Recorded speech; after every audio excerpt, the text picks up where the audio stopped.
Welcome to the Mental Advantage Podcast. Whether you're an athlete trying to perform at your best when it counts the most, a coach or business leader trying to get more out of your team, or someone looking for more personal growth, this is the place for you. This podcast is your map to guide you to the right mindset, systems, and strategies you need to become the best version of yourself. And now, here's John Cullen and Brandon Allen.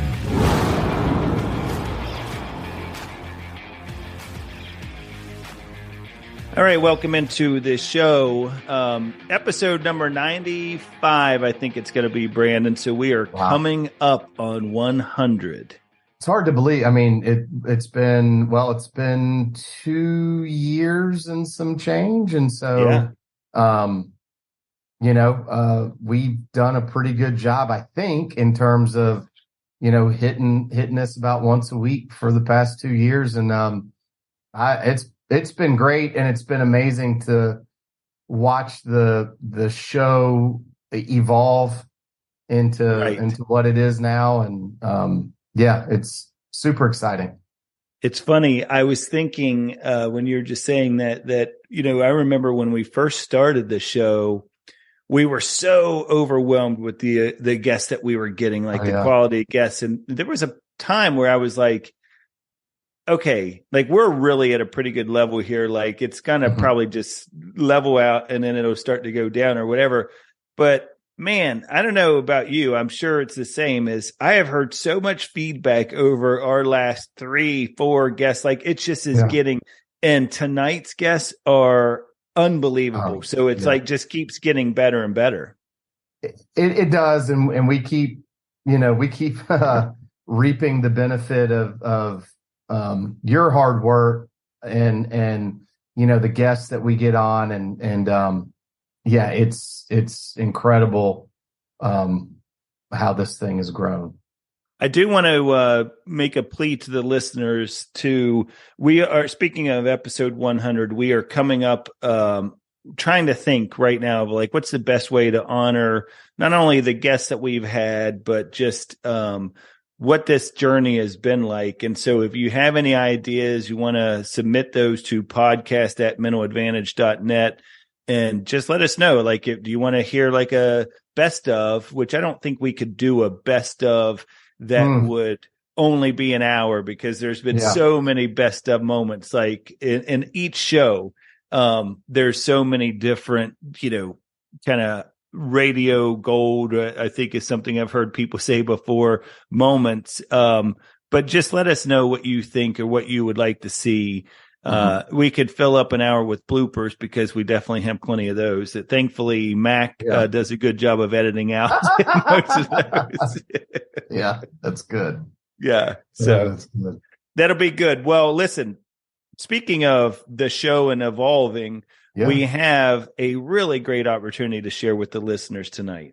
For sure. So you may recall, the listeners may recall the MindView profile assessment. I mean, we took it a few weeks ago. I found it to be wildly fascinating, right? And so the assessment basically generates a profile of this state-of-the-art tool that Dr. Brian had designed, and it provides insight on how a person is thinking and feeling relative to others in the snapshot of that time, right, in period in their life.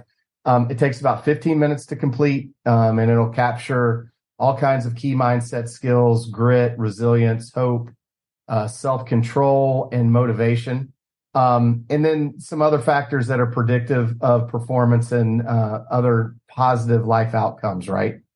And it's one of the many packages that you can select through MindView at the website.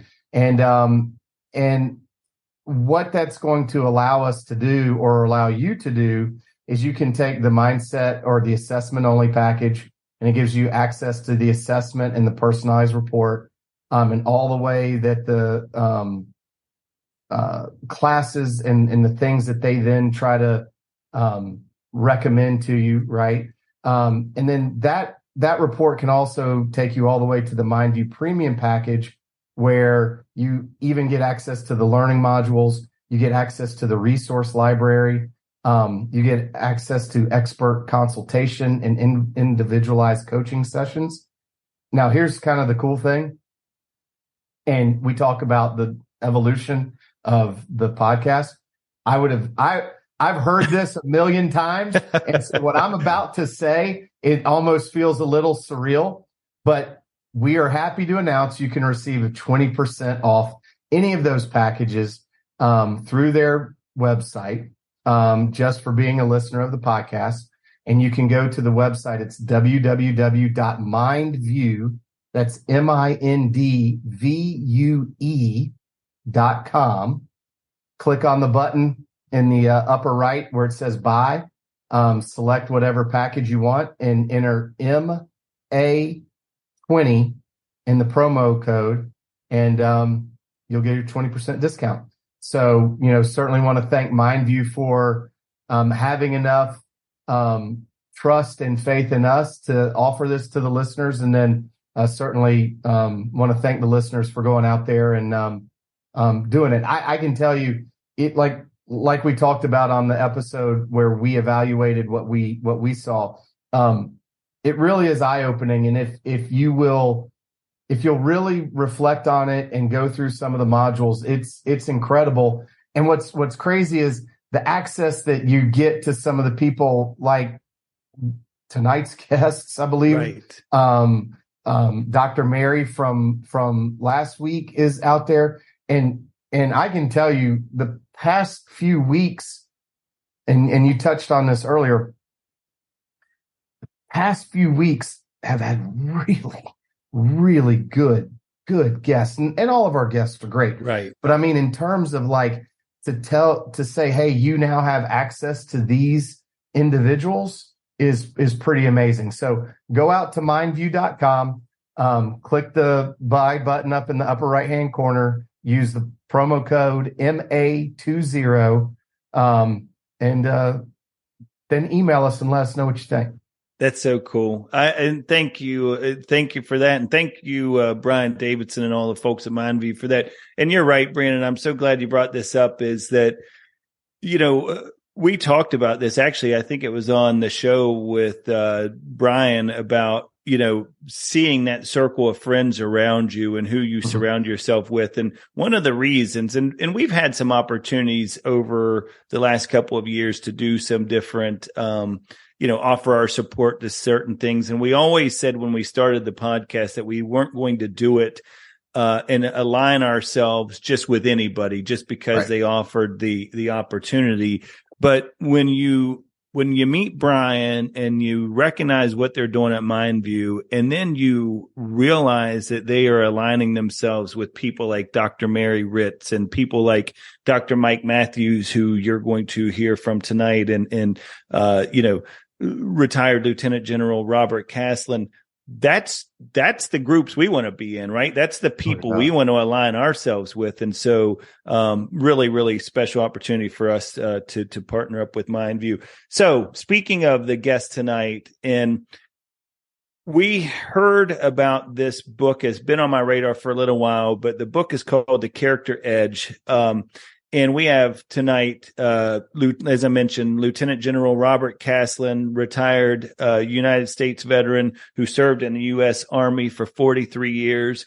He was appointed the 59th superintendent at the United States Military Academy at West Point. He's also was selected to be the 29th president of the University of South Carolina. And I'm just going to look, he's got 43 years of service to our country. I just want to read a couple of the highlights. And if you want the full digest version, go to Wikipedia or go to his website that he has. You spell Caslen, Caslen.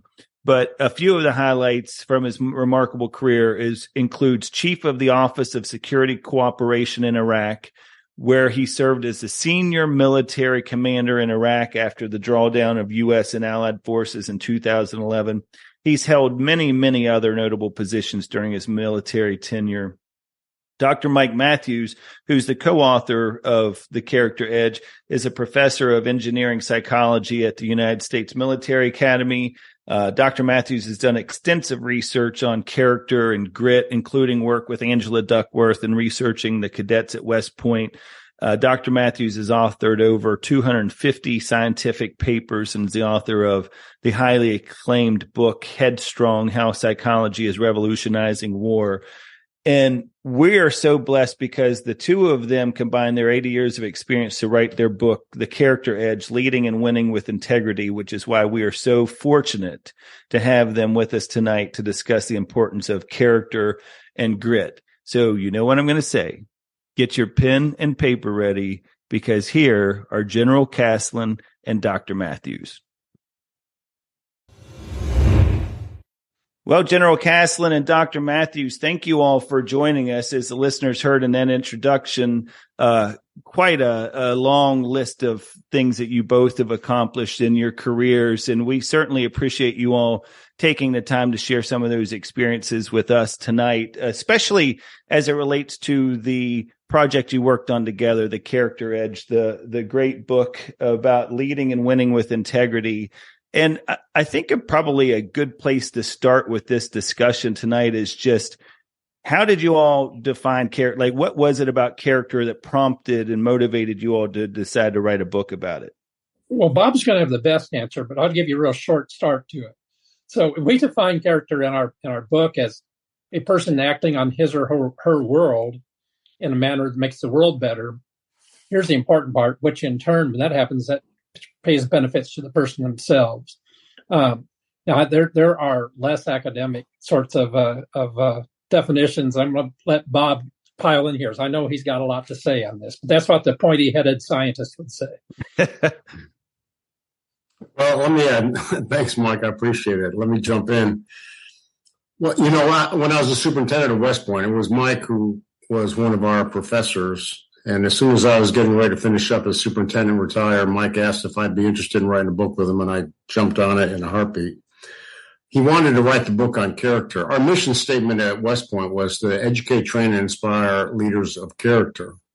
We don't necessarily say military leaders or academic intellectual leaders. We talk about leaders of character because we develop cadets at West Point academically, militarily, physically, and through character.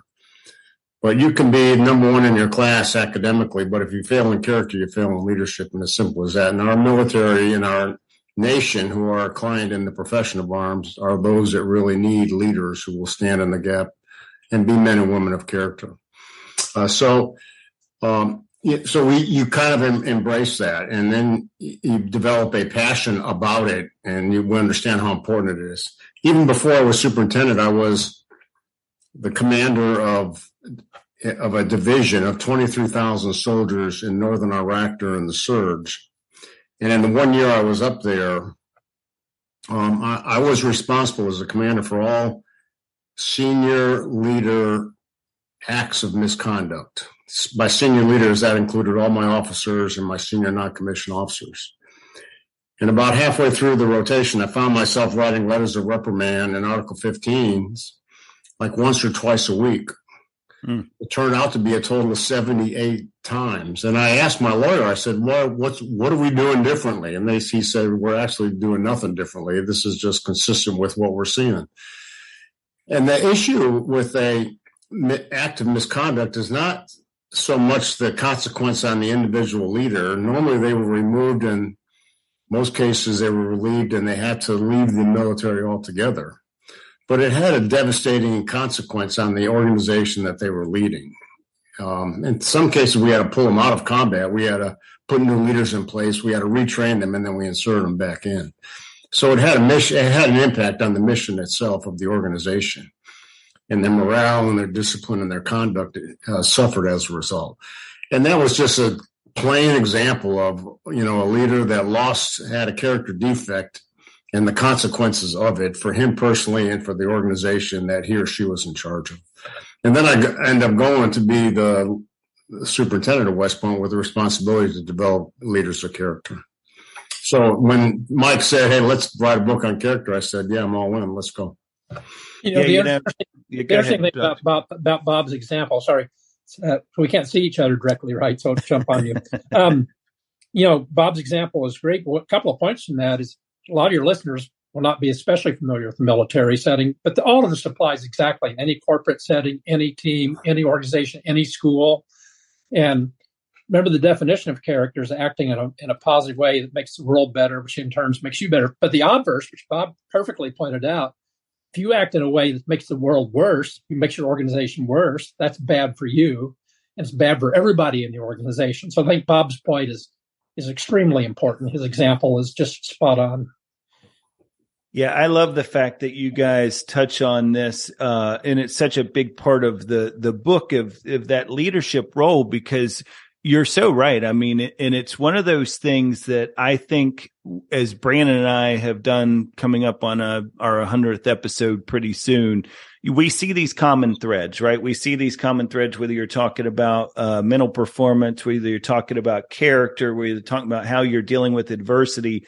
And I think with what attracted me to this book as a leader myself is that importance of character. And I guess the next question that our listeners, or those that maybe have not had an opportunity to read the book yet, would be is, where does it come from? Where does character come from? Is it a nature versus nurture thing? I know just from reading the book, there are definitely ways that we can grow this, and we'll get into some of those here in a little bit, but where does that come from? Well, I could, again, once you kind of give the brief scientist perspective on that. So the rationale behind the book was to pair myself, 43 years of experience doing scientific research, much of it on character, with a proven leader. He spent over 40 years, I think 43 years total by the time Bob retired, leading soldiers often in very trying circumstances. And, from the scientific perspective, there may be some small genetic component in terms of basic temperament and so forth. But by and large, your early social environment, the environment you grew up in as a child, the school environment, teams that you're on as a youth, character development, there's no end point to it. There's no stop. It really is a lifelong process. And I want Bob to comment on this. So we get them at West Point when they're 18 or 19 or 20 years old. We don't assume that character has been cast in stone at that point. It's still an open canvas. And I think that's a very optimistic and I think very realistic interpretation of character. And one shouldn't ever believe that because you failed in character one time that you are doomed because some gene somewhere in your genome to be untrustworthy or whatever in other contexts. Bob. Yeah, thanks, Mike. That's a great question, John. And I've come to the conclusion that although there may be, as Mike said, a genetic impact in here, I really believe character is developed. And I look at character as the assimilation or the internalization of values, the values that you've grown up with within your community and the community of communities that you've grown up in. Your school, the extracurricular activities, your mom and dad, your household, your family, all those values that have been ingrained in you over your developmental years. You come to that particular point and you have a value set. You may not even realize it, but that value set is in place and it exists. And since that value set is in place, when you've internalized that and lived by those values, that is what really defines what your character is. Some of those values are those that we consider very honorable, and some of those values, on the other hand, are not so honorable.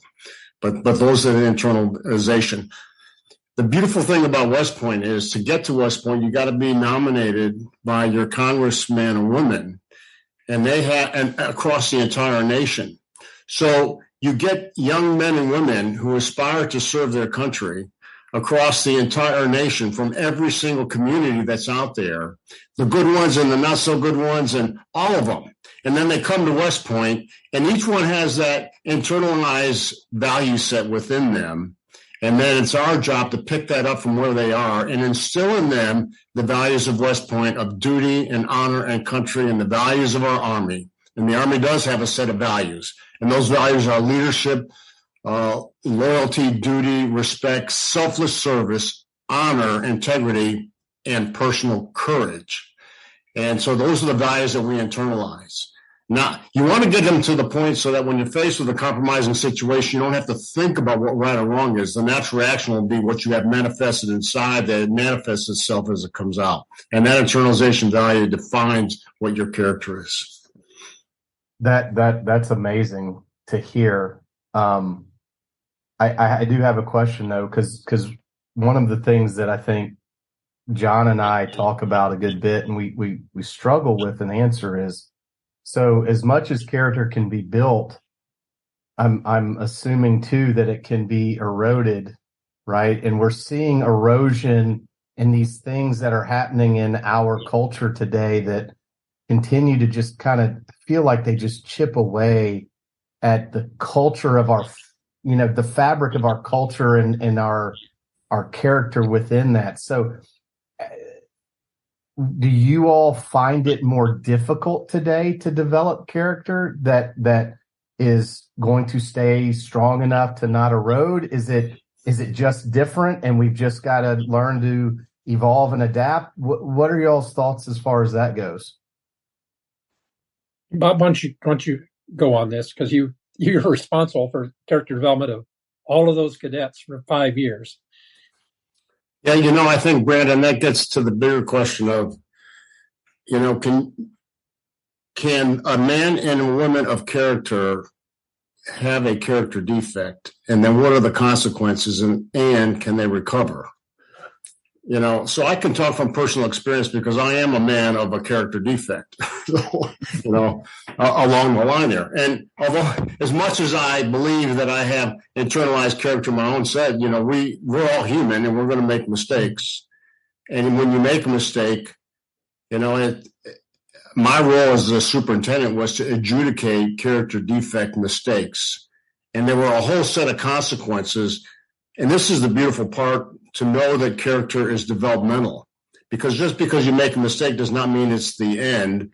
Making a mistake is an opportunity to learn. There's a consequence, certainly, that goes with it, but it's like breaking a bone. The metaphor I like to use is if you break a bone and it heals and heals correctly, it's stronger than it was before, So you can look at senior leaders in the Army, and you look at senior leaders in the military, and those senior leaders have made mistakes, and they become very public when that happens. After I retired, there's my mistake. After I retired, I served at the University of Central Florida. Then I was the president of the University of South Carolina. In the middle of the COVID commencement events, we had about 10 of them that were going on during that particular week. We were going from one to another to another. And halfway through, I said to my speechwriter, hey, we got to really commend these graduates for what they have achieved in the middle of all of the COVID that's going on. I said, go find a quote that has to do with resilience so we can talk about it, or I can talk about it. Well, she came back and said, I can't find anything. I said, well, I've got one in my stack. I gave it to her, put it in the speech, and I read it. Well, it turns out that it happened to be the quote from Admiral McRaven's speech, and now I'm plagiarizing Admiral McRaven. That's what happened, and it was not for personal gain, and it was not something that was done intentionally. But I took full responsibility, didn't blame it on speechwriters or anybody like that. It was my responsibility, and I paid the price, and I took the consequence of it. And I ended up resigning and leaving the university as a result of that. Significant, but it's my cross to bear, and it's my opportunity to learn from that particular character defect. So here I am, a graduate of West Point, as a graduate of character, making a character mistake, learning from it, and becoming better and moving on as a result. So, yeah, to answer your question, Brandon, is we can be men and women of character, and we're human. We're going to make a mistake. It's important, though, as an act of character, to hold ourselves responsible for what we did.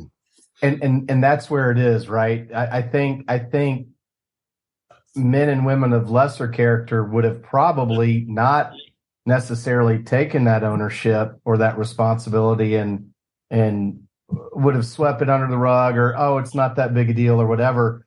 So I hear what you're saying, and I think it's great that we can learn from it. One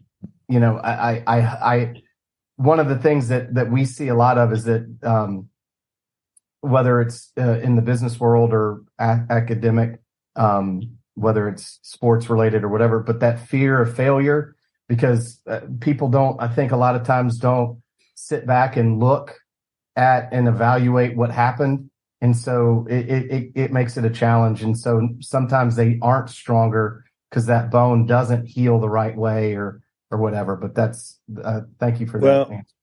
And look, I will say this about General Caslen, not that he needs me to vouch for anything of his character, but one of the things that really impressed me in my research, and you probably don't even remember this happening, but you and Dr. Matthews actually appeared on I think it was called Sips in Science or something. It was from the University of Texas, Dallas. If it wasn't the day you resigned from your post at the University of South Carolina, it was the day it was the day after. But you said something, and this really struck me because of how close it was to that particular situation. But again, demonstrating great character and why you said in that interview, a lot of people might ask why resign, and you talked about trust, and you said, character is a function of trust and the ability to have trust. Effective leaders must have trust. But then you went on, and I thought this was really, really key, is if a leader has trust, and that's a function of character and competence, even if you're the number one in your class, but if you fail on character, you fail on leadership, and character will swallow competence anytime, which was really, really well said. And I think it was one of those things that, a lot of people in our business, whether that be military leaders, whether it be organizational leaders, whatever the case may be, they tend to talk the talk a lot, right? But they don't walk the walk. And so that was what was so impressive. A lot of people were telling you, hey, you don't need to do this or whatever.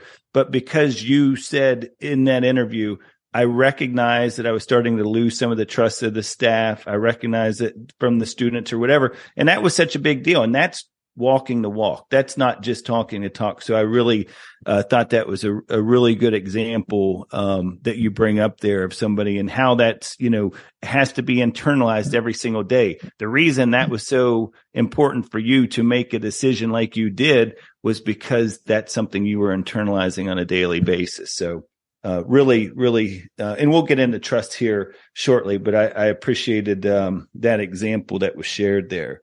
So in the book, you guys, and I like the way this is kind of broken down because you talk about, the science of character, and you get into the head, heart, and gut, and some of can you talk to us a little bit? Maybe we start with you, Dr. Matthews, about why it was important to kind of break those down in those three compartments. Sure. So, when you look at the study of character, it goes way back to Aristotle, so this is not a new question to human beings. We've always been interested in character. It's a timeless sort of question. And, Aristotle talked about there being certain virtues, like moral virtues and civic virtues, for example. These are things that are inherently good. Now, a more contemporary approach to understanding character is a classification scheme developed by some psychologists at Michigan and at the University of Pennsylvania, which actually postulates there being 24 separate and distinct types of character traits. So, I mean, you took the VIA, so you know what those are. Your listeners perhaps haven't, but 24 different strengths, and some of them have to do with like how, probably relate to strengths of wisdom and knowledge. And those I would call strengths of the head. Others have to do more with how you care about people and get along with them, and those would be strengths of the heart. And the strengths of the gut are the ones that are really important in overcoming adversity and succeeding at hard tasks. So, for example, my colleague at the University of Pennsylvania, Angela Duckworth, who you may know of her work on grit. Grit is a character strength, which is defined as a passionate pursuit of long-term goals. And I would place it under a strength of the gut because it takes courage to persist in the face of inevitable adversity when you're trying to do hard things, right? And we found at West Point, for example, that grit is measured the first or second day after the new cadets arrive at West Point, predicts how well how likely cadets are to finish basic training and even graduate 47 months later. But here's kind of an interesting piece. Although I talk about head, heart, and guts, we talk about head, heart, and guts. They're not distinct stovepipes. There's cross-pollination. So take, for example, grit. So if you're really gritty and you work hard for 18 months or 2 years to achieve a big goal, that builds self-esteem. Building self-esteem builds meaning and purpose. Meaning and purpose builds resilience. And it all feeds back to make you even more likely to persist and tackle hard things in the future. So it becomes what Angela Duckworth calls a virtuous cycle. So I guess the big point I'd say about these three meta, if you will, sort of classifications of strengths of the head, hearts, and guts is they're all important in a full and complete life and a good life. So you can't be just good in one bucket. You got to be good or be able to activate the ones in all the different domains. This is obvious, John, but the point I would make from what Mike is saying is that a lot of people, when they think of character, they think of the moral aspect of character. You know, that we don't lie, cheat, or steal, but character is so much more. And that's why I like the way Mike has really organized it when he talks about character of the heart and the head and the gut.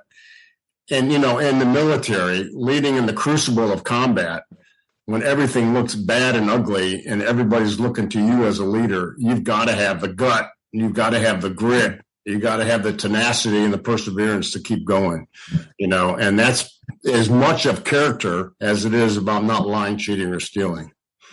Yeah, I'm sorry, just piling one more last thing. Yeah, no, that's great. It's so important. And so you maybe going to get to this anyway, I think, but we talk about there being a character toolbox, right? Yes. So you've got these 24 strengths. And I've just written a draft of for a chapter for an academic book on risk to character and the importance of toolbox. And so in a real toolbox, like the ones with hammers and stuff, if your toolbox only had a hammer in it, I mean, that's my go-to. I'll admit, that's my go-to tool. Right? Like most of, I mean, if you have that, some 100-mile-an-hour tape, you know, you're in pretty good shape, right? You can fix almost anything. But what I like to get people to think about is if you think of your character toolbox not having one or two tools, but 24. I know in my toolbox, there's some down at the bottom that are getting kind of rusty. I don't use them very often. Mm-hmm. But by gosh, if I've got some plumbing to do, I may have to pull out that tool I only use once or twice, you know, a year or less often. So, for example, I've done some consulting with an NBA team, and, you know, naturally their focus is on on-court performance. Mm-hmm. But the players is using character strengths to excel in the NBA, which is grit and determination and never giving up and self-regulation and all that stuff. But when they go home and be with their family, they're not using forgiveness and love and those strengths of the heart. As a human being, they're going to have real problems. Yeah. Well, right. That's a perfect segue. And I'm so glad you went down this path because, you know, I think about that toolbox, and that was definitely something I wrote down in my notes from the book. Was you talked about character as a toolbox and a multiplier for talent. And, you know, one of the things I was thinking about there is a golf bag analogy. It's the same thing as you're talking about the toolbox. Is if you're really, really good off the tee and all you do when you go to the driving range is just work on you hitting the ball off the tee, you're going to really struggle around the greens. You're going to not be as good at scoring in that game of golf because of it. And it really, I think as we start to hear, you know, people start to get Angela's book of grit, and we start to hear more and more about this testing the resilience and really working on being more resilient and handling adversity. That was kind of the question you started to go down this path. And I wanted to ask you is what's the risk of having too much gut and maybe not enough head and heart? You know, it's like, is that a situation where you really do need to be well-rounded? Like people that are listening and they think about all those 24 distinct attributes is be careful not to just focus all of your attention on developing this ability to be resilient. Because the example I was thinking about, Dr. Matthews, is you talked about this on one of the podcasts I heard, or maybe wrote about it, was the Mount Everest example. And now I know you were talking in that particular situation about, the lack of oxygen and just what that's causing as far as the brain goes. But one of the things that stood out to me about that example was being so goal focused as those climbers are when they're trying to get to the peak, that they are walking right past people who are in dire need of their help, whether they're injured or just, having their own health issues as a result of the, climbing Everest. And it made me think back to the toolbox. It made me think about like, wow, okay, I guess I could be too goal focused or too gritty or too resilient that I forget, like you're saying, about the head and the heart. Yeah, I'm sure Bob's head's spinning, because I bet he's thinking of a lot of instances of this that he's observed. I'll just say that Everest example, just translate that to a corporate environment and think of somebody, a junior executive, who is solely focused on his or her own career advancement. They're going to step all over other people. On Mount Everest, you might literally step past somebody who's in hypoxia or cerebral edema or some grave disease who could die, or disorder could die. But by analogy, that happens all the time in all organizations, including the Army, which I think Bob can talk about.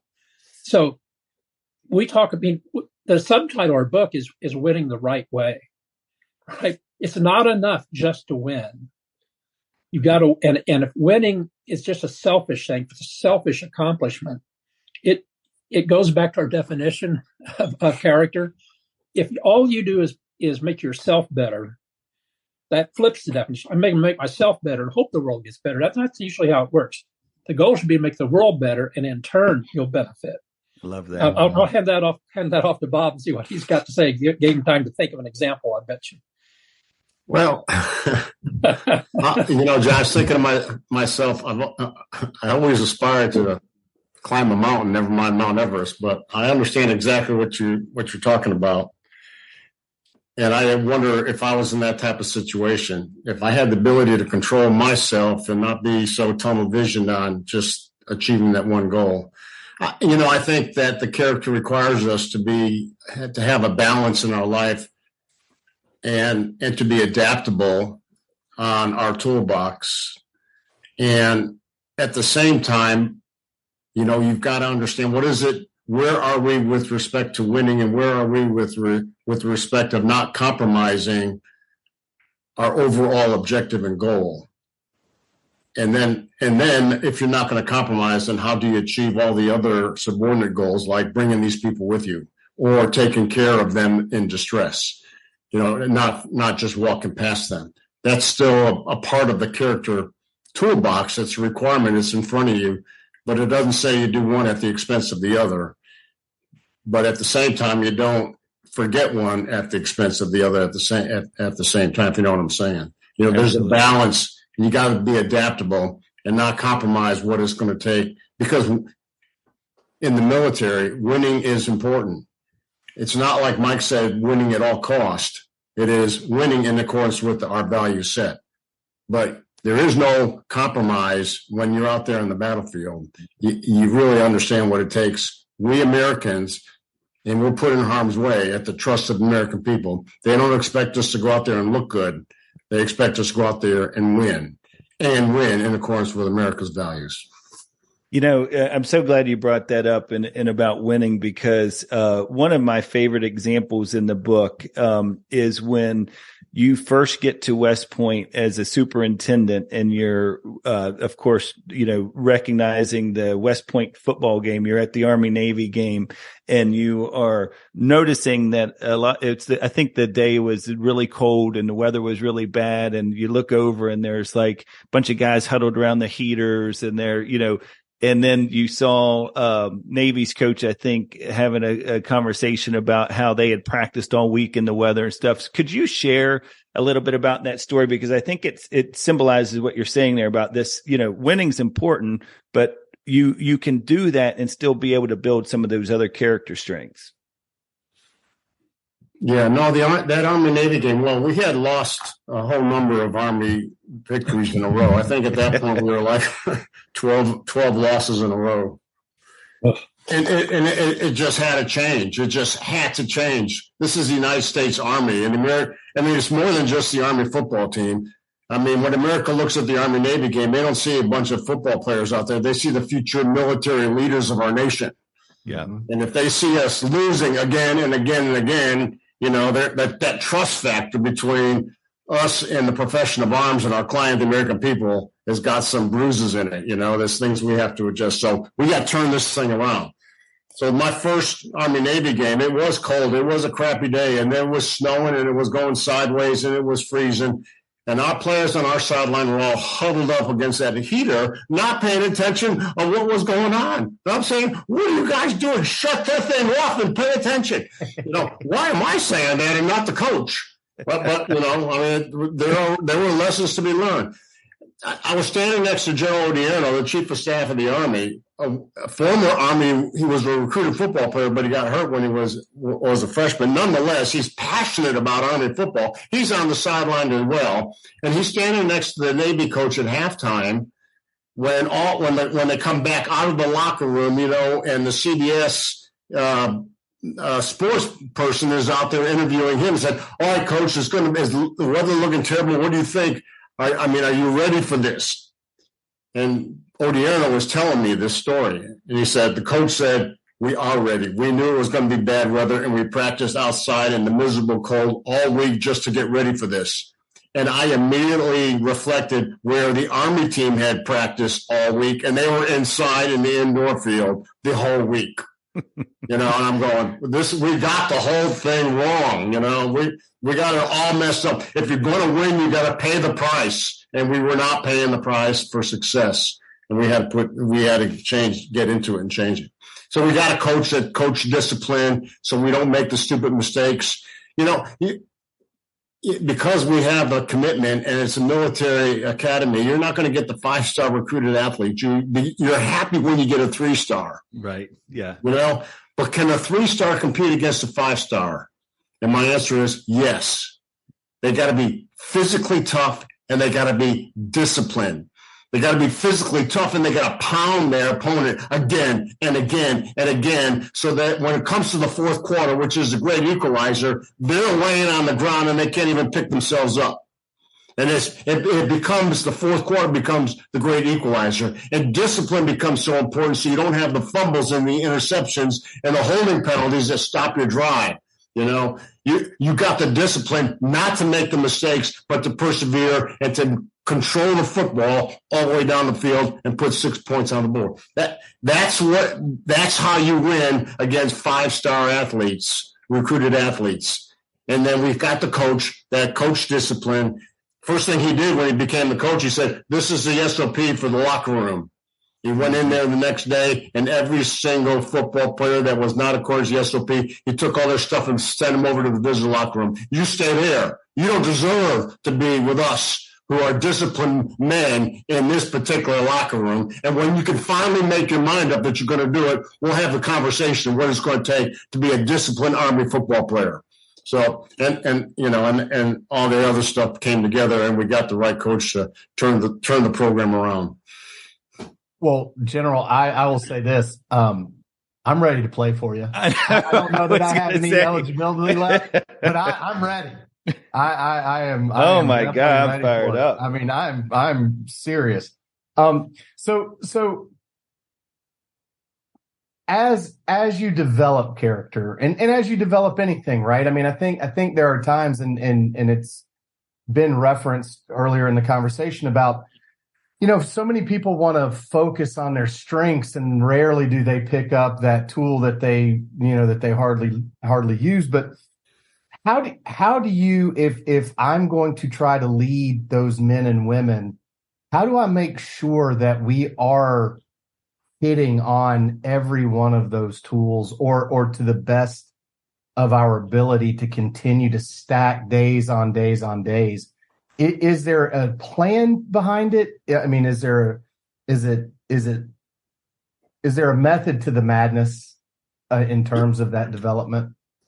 The best leaders I have observed in my career were those leaders that pushed subordinates into areas that they were uncomfortable and unfamiliar with, knowing that they would make mistakes, and the leaders set the climate that underwrote the risk of the mistake to allow them to go out there and make a mistake and to learn and become better and stronger as a result.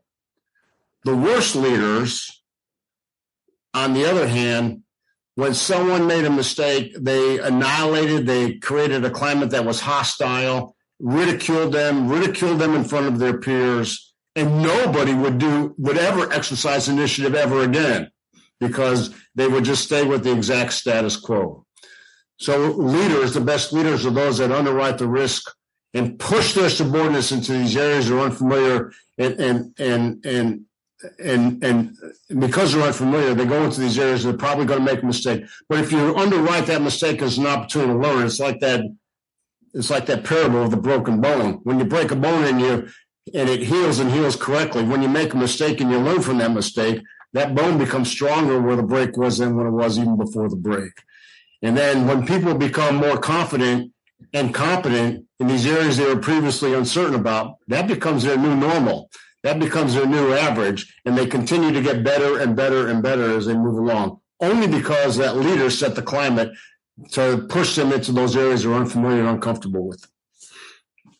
Leaders, leaders, we're using examples are pretty grand, leading soldiers in combat and managing football teams. Most of us don't do that, but all of us at one point or another do lead others. I'm a mere professor, but I lead 15 to 17 cadets in each of my sections, in a manner of speaking. And I see the same thing in the classroom. They're not always perfect.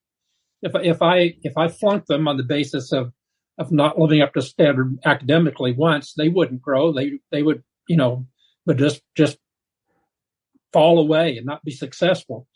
The best students I have in class are those that sometimes make a mistake. I'm not talking about an honor mistake, but just not working hard enough, not being organized. Bob, I've got one of our football players in class this term, and he managed to make pretty bad grade in the first two exams. And finally, I called him in and I said, Coach, how did you prepare for these tests? And he told me basically he didn't prepare very well at all. I said, how do you prepare for football? What did Coach Duncan teach you? And we had a conversation about that. He then has turned his class around. He said he made the connection between these lessons that are being learned on the field of friendly strife and saying, this is not just about, football. This is about day-to-day mundane life. So those of us who lead and manage others in mundane life have a lot to learn from these big examples of the sort that Bob's been talking about too. One of the things that I'm hearing, though, is how important mentorship and leadership is to really, really developing those men and women of character and leadership. You all referenced it, talking about not really knowing prior to, arriving at the academy, right? Not really understanding where they are character-wise. But you hear, or I hear, all of these examples where, in general, you're talking about, setting this culture. But to do that leader has to be willing to do like what you did and take full responsibility of saying, hey, no, I pushed them into this uncomfortable position. I'm owning the fact that, yes, they are probably going to fail at some point. And I am also not probably going to take the credit for when they do develop into the type of leader that you are trying to mold and develop them into. But that level in requirement for mentorship seems to be critical in the development.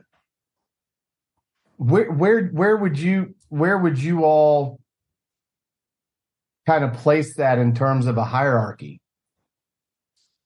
Yeah, Brandon, I think that's a great point. And, part of the military culture is this whole idea about mentorship.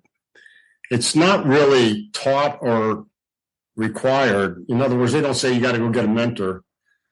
But because you have shared hardships with leaders who are no longer your leader, you always kind of go back to them and ask them for some assistance, some help. How do you deal with this? Matter of fact, believe it or not, it's been 5 years since I left West Point, and I've had 2 young lieutenants this week alone write to me asking me for some advice. And, am I their mentor? I didn't sign up to be their mentor, but they had enough trust and confidence in a former leader that they can be candid and, let their hair out a little bit and ask a question that's really personal that they would never ask their current serving commander, for fear of retaliation, retribution, they hold it against them or whatever like that. And I'm honored and happy to be a mentor for them. So we encourage mentorship, and you're right, that plays a significant role in development, particularly when you're at these crossroad type of situations, a new assignment, which assignment, I got a problem. How do I deal with this particular problem? Or even some personal things on, I'm having a problem with my family, or I'm thinking about getting married. What do I do about that? And you're happy to kind of share some personal experiences and your life's learning with them. So the military has this culture of mentorship that really becomes tremendously important. And what you also said, I think that's important, is that the leader never takes personal credit for accomplishments. It's always the team. And the team, we got to this particular accomplishment because of the team, and if they have to discipline somebody, it's never done in public to a point where it's humiliating. This is what you did. Here's the consequence. Now, the consequence is known by everybody, so it serves as a deterrent for that purpose as well. But but a leader has got to deal with his own personal pride, and it's not about him or her. It's about us, we, the organization, the team, and that sort of attitude really brings the team together so that they have ownership and they feel part of it. And when that happens, when that leadership dynamic takes place, there's nothing that's going to stop that particular team from where they want to go. Yeah, and what you're talking about there is that trust that we talked about a little bit earlier, but I want to kind of segue into this now because I think this is a really key element of the book that resonated with me as a reader because of what you all reference is this trust crisis, that we're facing now. But one of the things for the listeners is in the book you all state, in your experience, trust is the most important aspect in being a leader. And I just want to kind of tee it up for both of you is why is that the most important element of effective leadership? Bob, I defer to you, sir. Because you've been the leader out there. Well, yeah. Well, trust is simply, you're exactly right. It is the most important element and criteria of effective leadership. When there is trust between you and your subordinates, when there's trust between you as a leader and your superiors, Stephen Covey wrote a book called The Speed of Trust. When that trust is in place, things can move at great speeds because there's trust and confidence within that particular organization. Stephen Covey then goes on to say that trust is really a function of character and competence. And that's where character plays a key important role in this. And that's where competence does as well. So if you're one of my subordinates and I'm incompetent and you know it and everybody knows it, they're not going to want to follow me as their leader. It's simple as that. And if I'm backstabbing them and lying behind their back and doing all kinds of immoral or whatever unethical things, they're not going to want to be in my organization at all.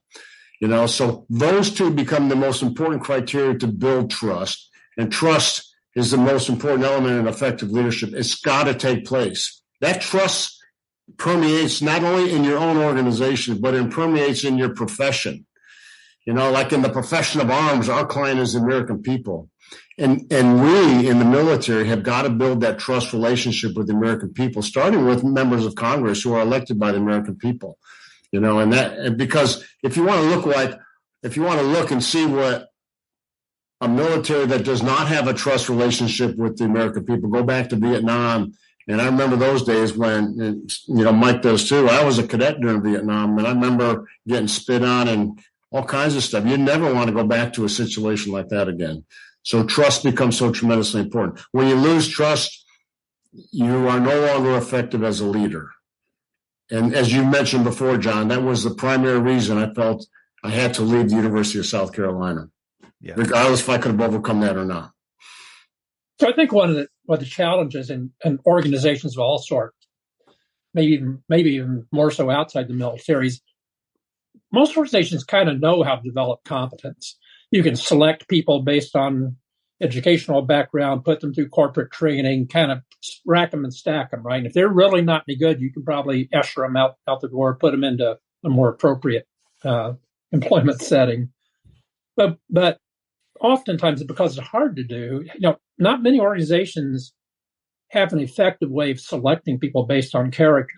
Once they're in the organization, they fail at character, but we don't really know. Most organizations don't know what it looks like, and they don't know how to develop it, and they don't therefore pay enough attention to it. West Point does, and I attribute a lot of that.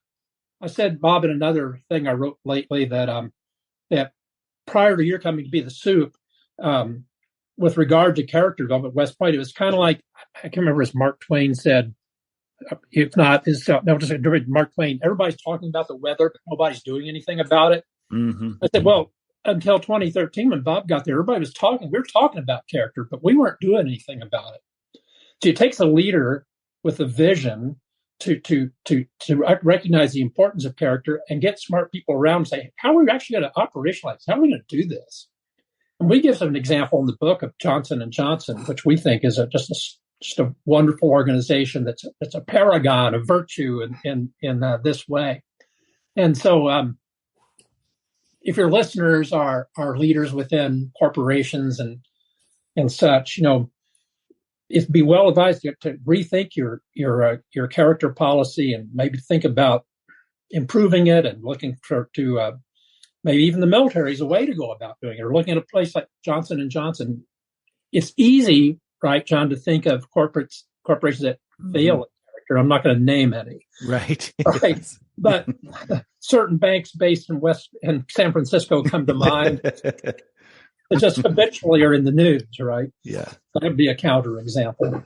Why do you think, Dr. Matthews or General Caslen, that we seem to, of all of the attributes, we seem to take that one so personal. It's the most volatile. And what I mean by that is that, if you fail or you have taken a step back or a setback in some of the other things, people tend to give you a little bit of grace and say, you know what, I forgive you. We can move on and you're going to work on this. But with trust, it seems like, it takes so long to develop, but yet so quickly it's lost. And then it's so hard to get back. It is so hard to get back. And I don't know why that is. And maybe some of your research have found why people tend to really take trust more personal than any other thing that happens, that somebody loses. We see it break up marriages. We see it hurt business relationships. I mean, it is just one of those things that when lost, it seems like it is so hard to recover. Well, Bob's going to talk about the bank of public trust, I think, here in a second. It's a very good analogy. But I think we just build these assumptions and beliefs that people are going to do the right thing. And when they don't, you feel it's such a violation of that trust. When trust is violated, as you said, you put all these little trust pennies and nickels and dimes and quarters into the bank over months and years, but that withdrawal is pretty big. Sometimes it zeroes out the account. I'll toss it off to Bob here. You're right, John, but I'm of the belief that trust can be restored. Now, there's a lot of dynamics there. Can trust be restored with the same group you were with previously? What would it take if that was the case with someone with a reputation of broken trust and they go back into another organization or another group? Is it easier to build trust and, follow the leadership there or whatever? So there's a lot of dynamics. I remember I was also the commandant of cadets as a 1-star at West Point. And I grew up in the honor code where if you lie, cheat, or steal in any of those, you're automatically dismissed from West Point, period. Since I left West Point as a cadet and when I came back as a 1-star, there was a change in the honor system, not the honor code, in the honor system that said the superintendent had the ability to apply discretion, whether the cadet was going to be kicked out or whether the cadet was going to serve some type of punishment and then be restored. So there were varying degrees of punishment. One of the punishments was the cadet would forfeit their cadetship, enter into the United States Army in the enlisted ranks, serve in the enlisted ranks for 2 years successfully and honorably, and then reapply back to West Point. So that's probably the harshest thing. But when they're in the middle of their 2-year enlisted period, they go through a mentorship program where they do a lot of reflection, and they're assigned a mentor, but a mentor from West Point and a mentor in their unit. Well, lo and behold, the Iraqi war was going on when I was a commandant and also when I was superintendent. But when I was a commandant, this kid came back from being in the Army for 2 years, and he was awarded the Army Commendation Medal for valor. Wow. And, so it was an act of valor, which is amazing in itself. But then I started reading his mentorship program, and what this kid had internalized, and he really saw the perils and the successes of good and bad character, both in leadership and also within that environment. And even though he committed an act of where he lost character, he was probably the strongest cadet component of character, and given the case to the rest of his peers and the colleagues on why character is so important in the United States Army and combat and in the crucible. And he was so tremendously effective. And I said to myself, this is a perfect example of someone who has made a mistake, has learned from that mistake, and has become one of our strongest advocates and has brought that message back to the Corps cadets. And so, yes, and the cadets accepted him even though he had committed an honor violation, they accepted him and they looked up to him, and he was very well respected within that peer group. Mike had mentioned the Bank of Public Trust, but as an institution, we do something good and you put it in the bank, and that's good. You do something else that's good. You go win a football game against Navy on national TV, that's good. So you build that trust a little bit. And then all of a sudden you have a cadet or somebody that does something egregious, and it becomes, whether it's national news or whatever, and all of those deposits of goodwill that went into the Bank of Public Trust, in one split second, it's empty. But you have to go through the process of rebuilding it back up again and again and again. And it's going to empty out. We're human natures. We're human beings. We're going to make mistakes, but then it's our responsibility to build it back up again, Well, and look, to steal from your analogy earlier in the show, it's stronger bone. The cadet that came through the mentorship program did it the right way. It's stronger bone. So if we give these with that Bank of Public Trust, if we give these individuals that we've built up and they've done all this goodwill, and just because they did something wrong and they lost that, or they lost all of the account, the key, like you said earlier, is coming back the right way. And it sounds like we can have that stronger bone and really make for a better, and maybe end up being a millionaire in the Bank of Public Trust, if you think about it. So really good stuff there. I know I want to be mindful of time here, but there's a couple of other things I wanted to talk about here. One that fascinated me, and this goes back, Dr. Matthews, to when Brian Davidson was on our show. He had brought up this idea of ethical fading. And I just wanted to know if you could kind of touch on that for the listeners, because I'm really fascinated by this. And then I think Brandon and I both will have a couple of questions on that.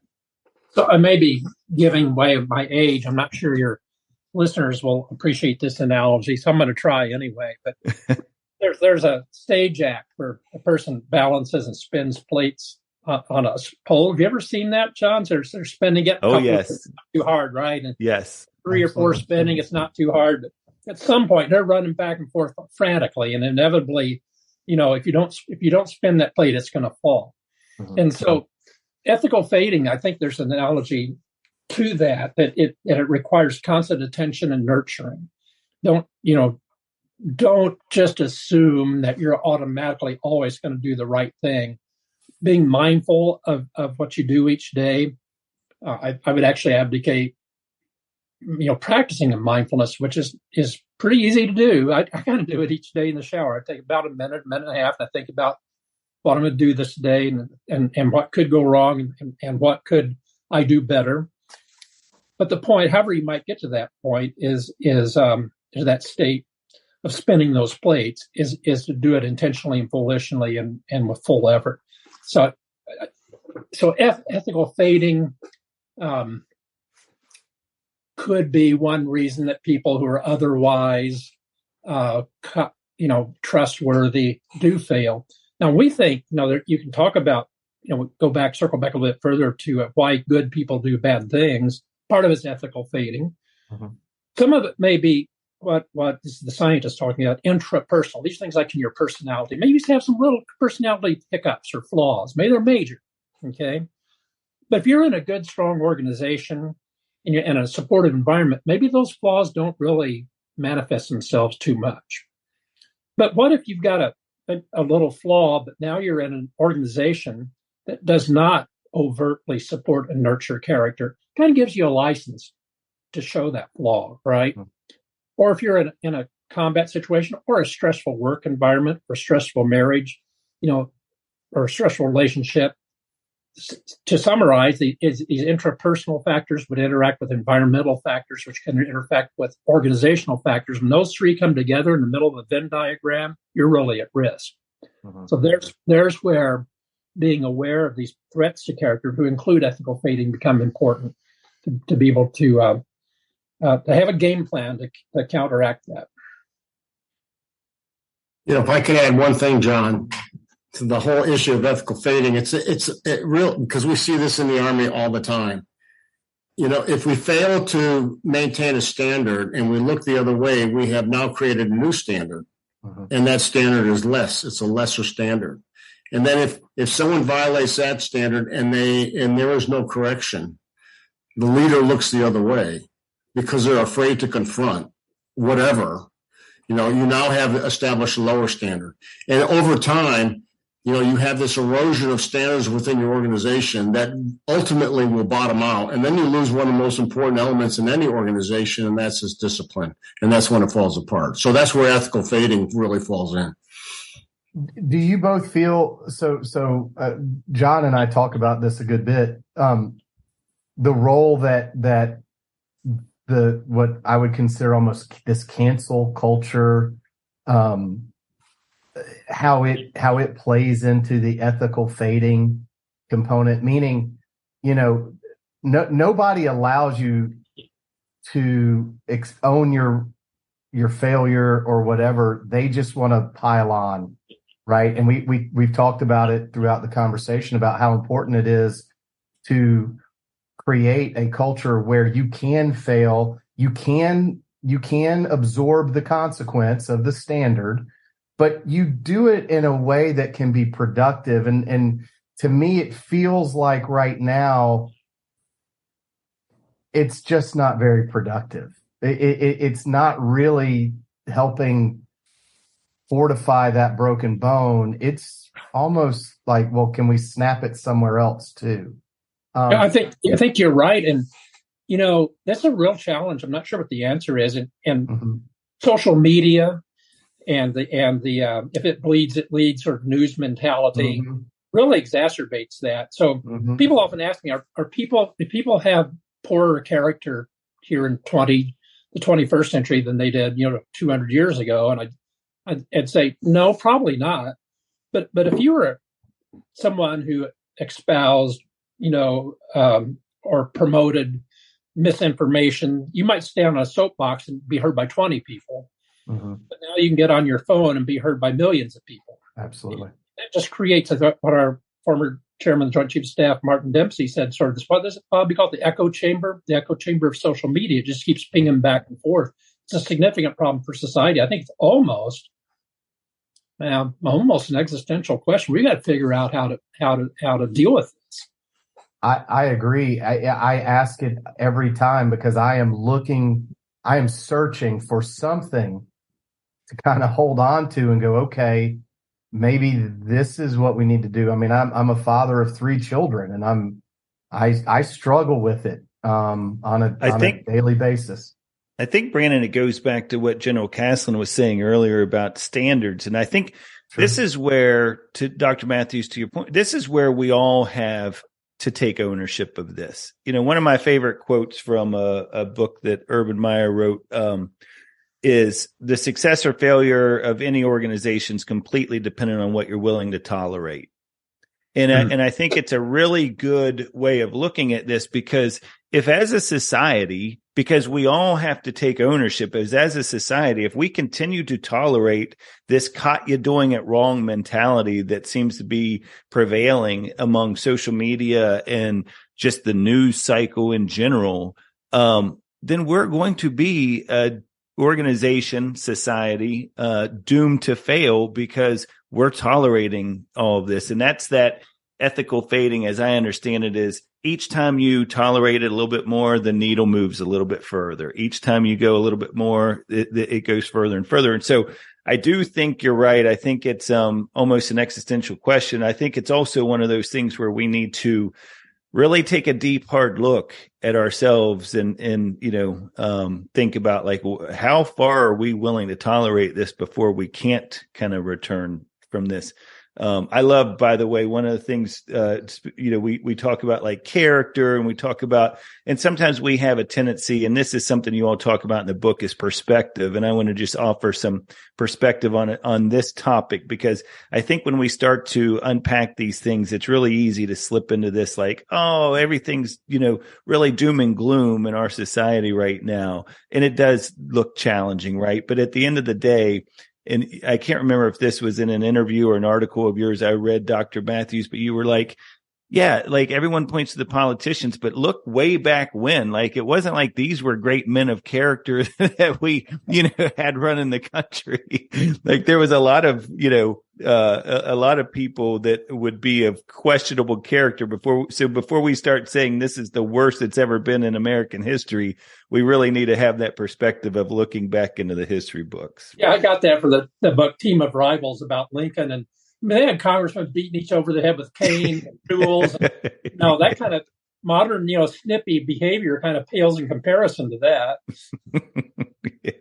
Well, gentlemen, I can't think enough. The last question I'll have, and I'll just kind of throw this out there for either of you to think about, is, as you look at your work, and it's been a few years now since the book came out, and it's such a great book, and I really cannot underscore this enough, how important I think it is for each of the readers to get this book, buy an extra copy or two, and share it with other people as what a great graduation gift this would be, by the way.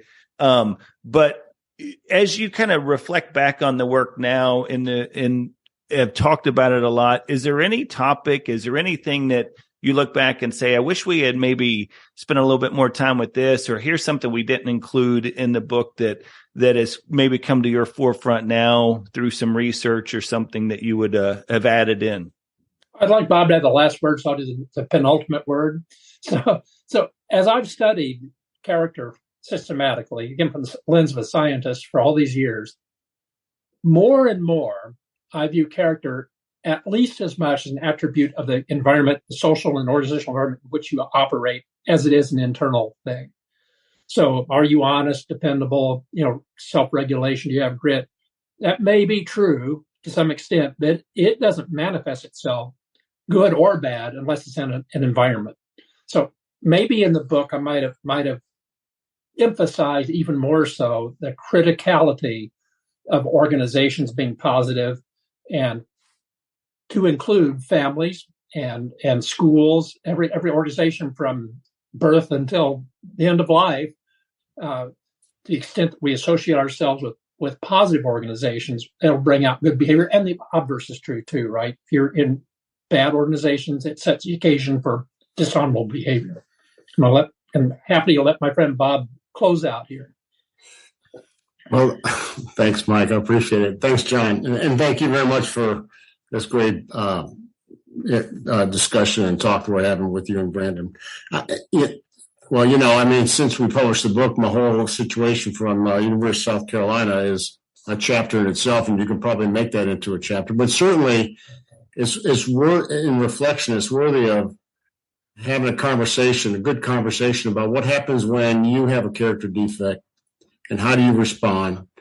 And then what happens when you are a leader and you have a character defect within your organization. And when do you cut the apron strings, and when do you put them into a mentorship type of program to create the reflection that's necessary to really see what actually took place and how to fix it. And then you're gonna emerge stronger as a result, and you're gonna be a stronger man, woman of character as a result. So, character is not a one-loss type of situation. I don't like to see it that way. I like to see it as, it really contributes to effective leadership. It's probably the most important element for effective leadership, but when it skews and turns upside down on you, that's another roadblock that's in your life that you got to recover from. You can't throw the baby out with the bathwater. You got to fix it. And there's a way to fix it. And guess what? You're going to be stronger as a result, Fantastic. That's worthy of a really intense conversation in addition to what we already have.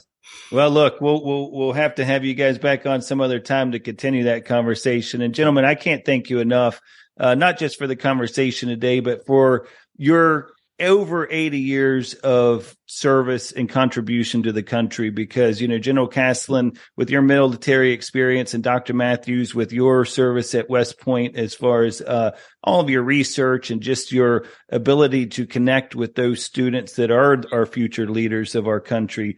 We can't thank you enough, not only for tonight, but for that many years of service. So God bless you both. And we can't thank you enough for being on the show tonight. Yeah, thanks. Yeah, thanks, John and Brandon. Appreciate it. All right, thank you. Want to provide feedback or stay up to date with the show? Visit our Instagram page at Mental Advantage Podcast, or you can send us an email at podcast@mentaladvantage.net. To have John Cullen work with you or your team, please write to him at john.cullen@mentaladvantage.net. Thanks for listening to today's episode.